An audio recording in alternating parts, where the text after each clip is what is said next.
Fusion Health is the largest developer of electronic health solutions in the Department of Corrections in the United States. So when you look at statistics, our software touches roughly 350,000 inmates every single day. We are the biggest player at this point. Our team is roughly over 100. We actually welcomed 30 new Fusionites, we call it, into our organization last year when we acquired the largest pharmacy management system in the country, which was Kalos in Topeka, Kansas. I noticed that a lot of the big players were invested in a small way in correctional facilities. They were pretty much jamming down these electronic health records into these correctional facilities, but they just did not actually work for the correctional facility. So I saw a huge opportunity there where, these systems existed, but they weren't catered to actually handle the workflow and the medical care delivery model that exists in correctional facilities. So that's where we started building a supporting software around that core product to actually, get into correctional facilities and ultimately take out some of the biggest players in the game. Correctional facilities are really high output. It's a blend between an inpatient model like your hospitals and your outpatient model like your doctors that you go see, for your annual physical checkups. So none of the systems were able to actually handle both types of care models, and that's where I really saw the opportunity to deliver high efficiency, high output software that actually really took care of the inmates, managed their health, because a lot of inmates are among the sickest population in the country. So, a lot of the software did not have the ability to actually manage that care. It was very much a one-way street, whereas our software is able to analyze the records, figure out who needs to be seen, use some forms of AI in a sense to actually make sure that those patients are managed throughout the duration of their incarceration.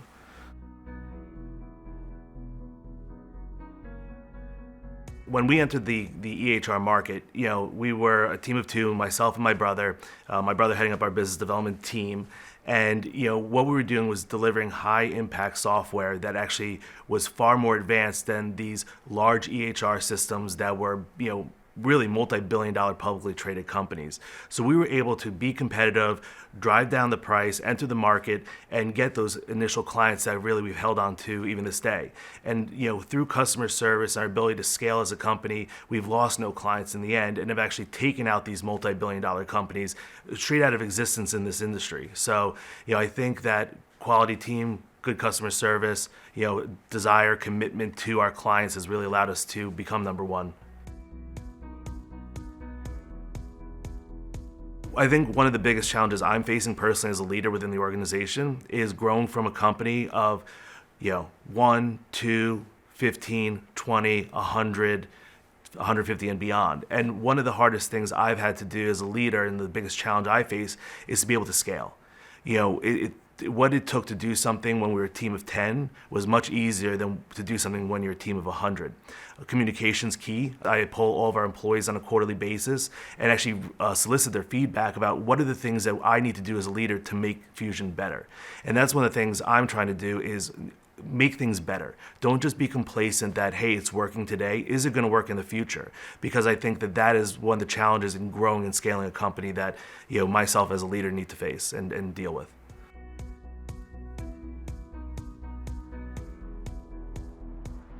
I always seen that culture and the environment you work in is one of the most important factors to retaining employees.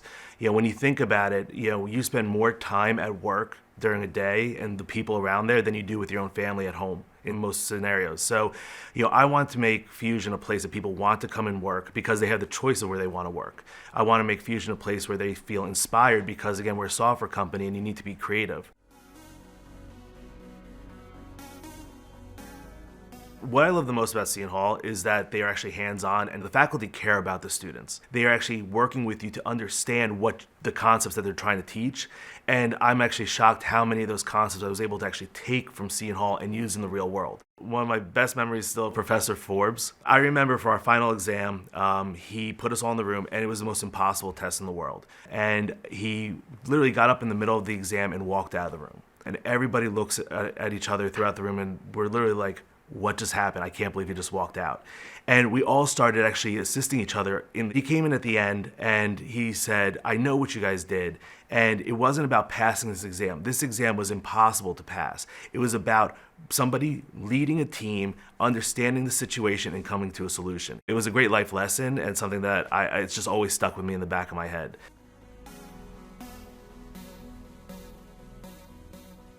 I think one of the biggest things, if you want to become an entrepreneur, is that you need to be committed to becoming an entrepreneur. Entrepreneurship is not a part-time gig. I think also as a student, now is the time to embrace the entrepreneurship lifestyle. You have very little overhead, you have very little commitment outside of school, and now is the time where you can actually really focus in and commit yourself wholly to becoming an entrepreneur and becoming successful in the long run.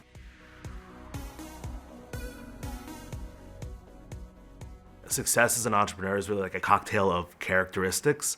I don't think I could have one single characteristic that makes me successful, or any entrepreneur successful for that matter. I really look at my parents and my family.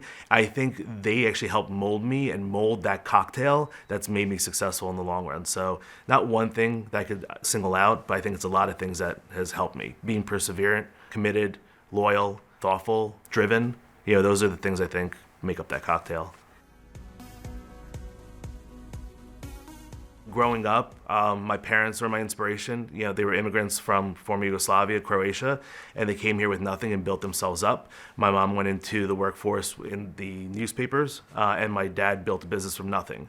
So, my father, specifically looking at him building a business, being his own boss was something that was always inspirational to me. And then, as I've matured, my family today, my wife and 2 kids are inspiration to me because I don't want to fail them. I want them to have the best life possible. I want them to then have a better life than even we have today. So that's the inspiration as a whole, is family.